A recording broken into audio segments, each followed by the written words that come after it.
खुलुमबाय। दिनैनि NBN-नि रादाबखौ फरायदों जारिमिन बरगयारिया। दिनैनि गाहाय रादाबफोराव दङ। जिथि दुवार दखरा एबसुनि बारग' आफादगिरि रुंसारि रुपल चन्द्र ब्रह्मखौ जोबथा बिदाय होबाय।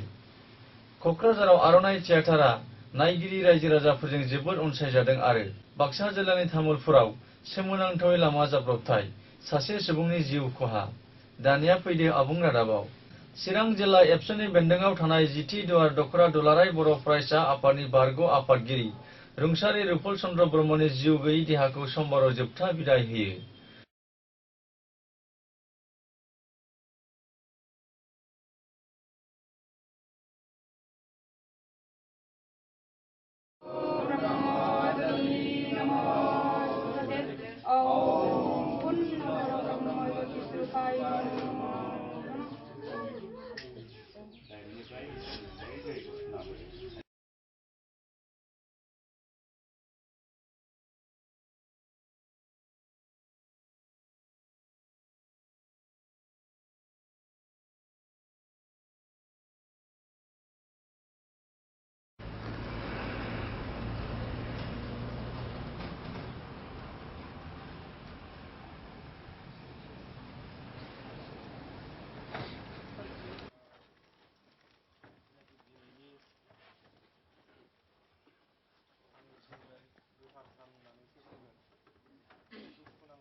जिथि दुवार दखरा एबसुनि बारग' आफादगिरि आरो दुलाराय बर' फरायसा आफादनि जांख्रिथायारि दैदेनगिरि रुंसारि रुपल चन्द्र ब्रह्मआ गोबाव समनिफ्रायनो मिथिस'हायै बेरामजों साग्लोबजानानै थुक्राझार क्रप देहा फाहामसालियाव रबिबाराव अनजालि बिसि, सासे फिसाज्ला, नखरनि बाय बाहागि गासैखौबो नागारनानै अरायनि थाखाय जोबथा हां बोयो। जांख्रिथायारि दैदेनगिरि रुंसारि रुपल चन्द्र ब्रह्मआ 2007 मायथाइनिफ्राय दुलाराय बर' फरायसा आफाद जिथि दुवार दखरा एबसुनि गाहाय नेहाथारि बिबान रुजुनायनि उनाव दखरा आफादनिबो आफादगिरि महरै हाबा मावनायनि अनगायैबो गोबां समाजाव बिहोमा जगायबोदोंमोन। बिथांनि जिउ खहा जानायाव दुलाराय बर' फरायसा आफादखौ हायै खहा जानायजों लोगोसे ओनसोलाव जोबनो गैयै दाहा गालांबाय। मख'नाय जायोदि चिरां जिल्लानि सिङाव थानाय रुनिखाता जिथि दुवार दखरा एबसुनि बारग' आफादगिरि आरो बर' माहारिनि सासे गोख्रों दैदेनगिरि रुंसारि रुपल चन्द्र ब्रह्मनि जिउ गैयै देहाखौ जोबथा बिदाय होनाय हाबाफारियाव मिरिक एबसुनि गाहाय नेहाथारि लरेन्स इस्लारि, एबसुनि बुंथिगिरि जयन्त बसुमतारीजों लोगोसे ओनसोलनि गोबां मेलेमजिबि साननो हनो गोरों सानसुमैफोराबो हाबाफारियाव बाहागो लायो। जोङो मोनसे आसा लाबाय थादोंमोन हामगोन होननानै, नाथाय मैया फुङाव थांनानै जों थुक्राझाराव हस्पिटालाव लोगो मोनबाय। लोगो मोननानै अबस्थाखौ एसे मोनदों आरो बिदिनो मोनानिफ्राय एसे बारा जादों। बारा जानानै जेब्ला जों थाङो बे समाव एसे बारा जादोंमोन, ओमफ्राय दसे उनाव एसे मोजां जादों। बे समाव जों एसे रायज्लायनो हादोंमोन, गावबो एसे स्पष्ट खोथाफोरखौ रायज्लायनो हायाखैबाबो एसे रेसपन्सखौ होबाय थादोंमोन आरो रायज्लायनायखौ एसे मोजाङै बुजियाखैबाबो रायज्लायदोंमोन आरो जों सानदों माने मैयानि सानाव जे फैगोन बे रोखोमनि जाथाया जागोन जों सानाखैमोन। दा जेखि जाया थांबाय, जों बयबो मिथिगौ मानसिया जोनोम जानायनि उनाव थैखानांगौ जायो। थैनो होननानै मानसिया जोनोम जायो होननानैबो जों बुंनो हायो। आरो थैनायनि सिगां बियो मा खामानि मावलांखो नायनांगौआ बेवहायसो आरो बियो ओरैनो एबसुआव थानानै एबसुआवल' खामानि मावदों बे नङा सासे जाथिनि मानसि हिसाबै जाथिनि समाजनि आरो गुबुन गुबुन जाथिनि माबाखौ बियो पजिटिभ लाइनाव जेब्लाबो सिन्था खालामोमोन जेब्लाबो मोजांखौ लुबैयोमोन आरो सान्तिखौ मोजां मोनग्रा सासे मानसिमोन बेयो एबसुआव हाबनायनि सिगांनिफ्रायनो बियो आंनि नुनायाव आरो आं जेरैबायदि बेखौ मोनदांबोदों आखुआथ' बुरै आखुनि मानसि आरो जेब्लाबो माने मोजांखौ सानग्रा मानसिमोन जाय 2007आव बियो एबसुआव गाहाय नेहाथारि आनसलिकआव बिबान लानानै खामानि मावबोदों 2007निफ्राय बेराम जानाय समसिम आरो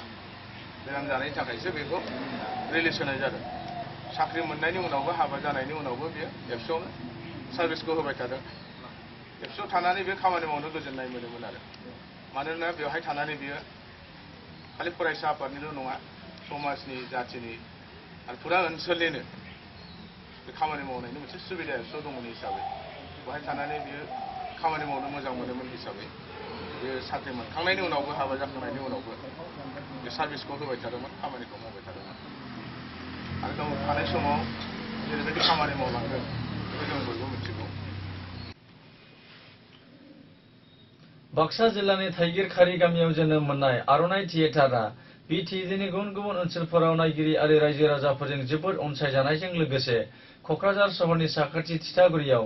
8, 9 आरो 10 अक्ट'आव सानथामनि मेहेरगोनां हाबाफारिनि गेजेरजों दिन्थिफुंनाय थियेटार आर'नाइ थियेटारआ ओनसोलनि नायगिरि रायजो राजाफोरनि गोसोखौ गोजोनग्लाय होनो हादों।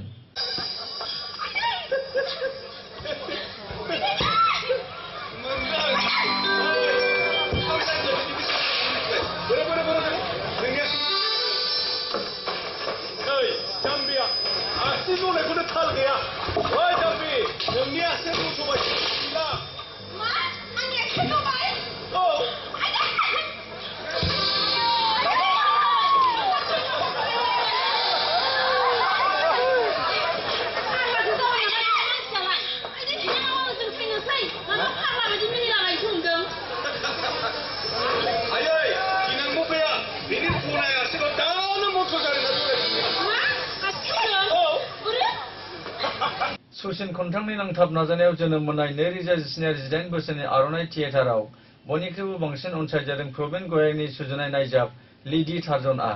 गाहायै लेडि टार्जन नायजाबाव गाहाय फाव खालामदों आथिखालनि बर' सावथुन मुलुगाव जाफुंसार बयजोंबो मोजां मोनजाग्रा फावखुंग्रि जनालि दैमारिया।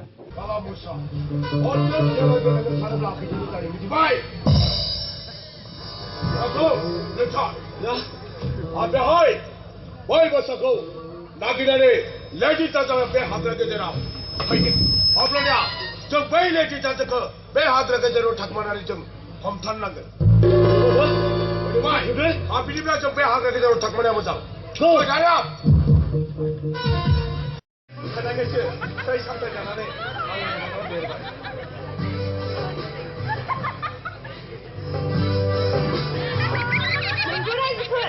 हाग्रानि जिब जुनार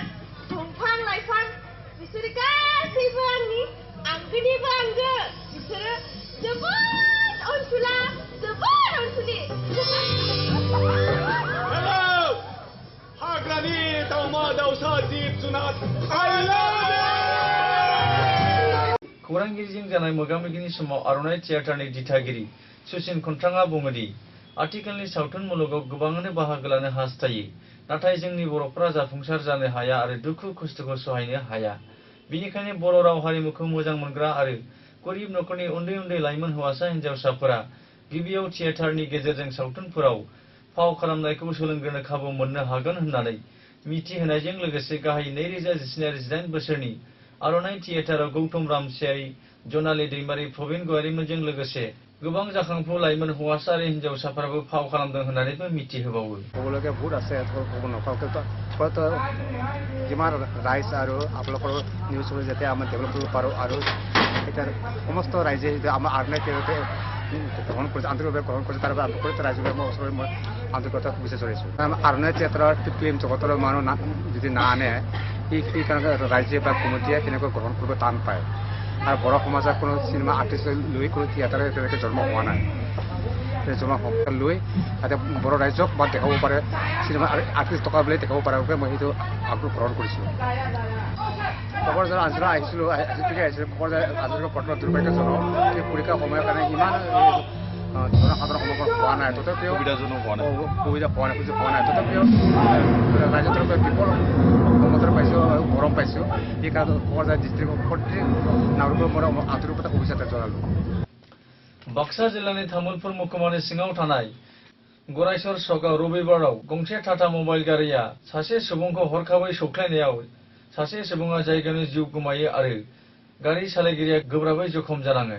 जाथायनि सोमोन्दै मिथिनो मोननाय बायदिब्ला टाटा मबाइलनि गारि सालायगिरिया तामुलपुर जौसिन फरायसालिनि लांगोनायाव सासे सुबुंखौ सौख्लायनानै जिउ फोजोबो आरो ओनसोलनि थागिबि रायजो राजाफोरा गारि सालायगिरिखौ होसोनायाव गारि सालायगिरिया जाथाय थिलिनि बारग'नायनि खाबु लानानै गारिखौ गरायसर सकआव सौग्रावहोयो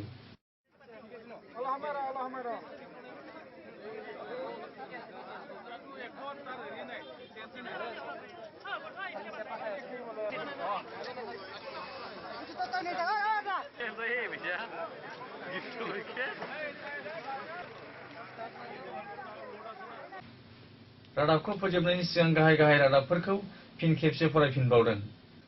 जिथि दुवार दखरा एबसुनि बारग' आफादगिरि रुंसारि रुपल चन्द्र ब्रह्मखौ जोबथा बिदाय होबाय क'क्राझाराव आर'नाइ थियेटारआ नायगिरि रायजो राजाफोरजों जोबोद अनसायजादों आरो बाक्सा जिल्लानि तामुलपुराव सोमोनांथावै लामा जाब्रबथाय सासे सुबुंनि जिउ खहा बेजों लोगोसे दिनैनि रादाबा एसेनोसै गोजोन्थों।